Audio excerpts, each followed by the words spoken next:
তুরস্কের কাছে যুক্তরাষ্ট্রের F-35 যুদ্ধবিমান বিক্রির সিদ্ধান্তে আতঙ্কে ইসরায়েল।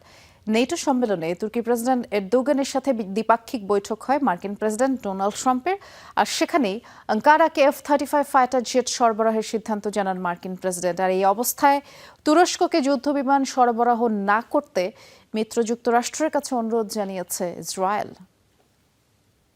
রেইনবো অ্যাক্রোপ্লাস্টে অ্যাক্রিলিক এমালশন থাকায় মুছে ফেলা যায় যে কোনো দাগ সহজেই। Rainbow Paints.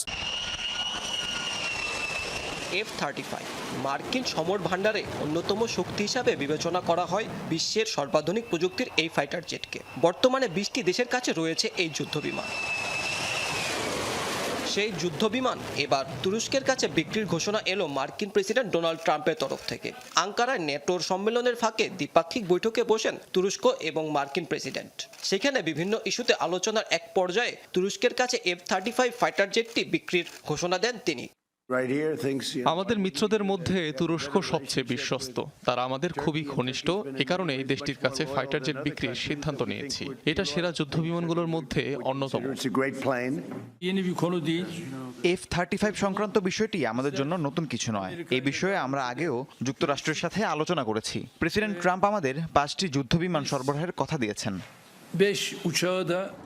মিত্র যুক্তরাষ্ট্রের এমন সিদ্ধান্তে স্বভাবতই আতঙ্কে তেল আবিব। মধ্যপ্রাচ্যে শুধু ইসরায়েলের কাছে রয়েছে F-35 ফাইটার জেটটি তুরস্কের হাতে পৌঁছালে তা ইসরায়েলের জন্য বড় হুমকি হয়ে দাঁড়াবে।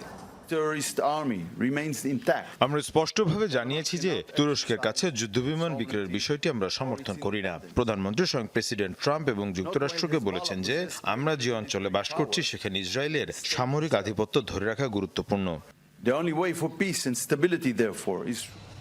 F-35 প্রকল্পে শুরু থেকেই অংশ ছিল তুরস্ক। তবে 2020 সালে যুক্তরাষ্ট্র তার অত্যাধুনিক পেট্রিয়ট ডিফেন্স সিস্টেম তুরস্কের কাছে বিক্রি না করায় মস্কো শরণাপন্ন হয় আঙ্কারা।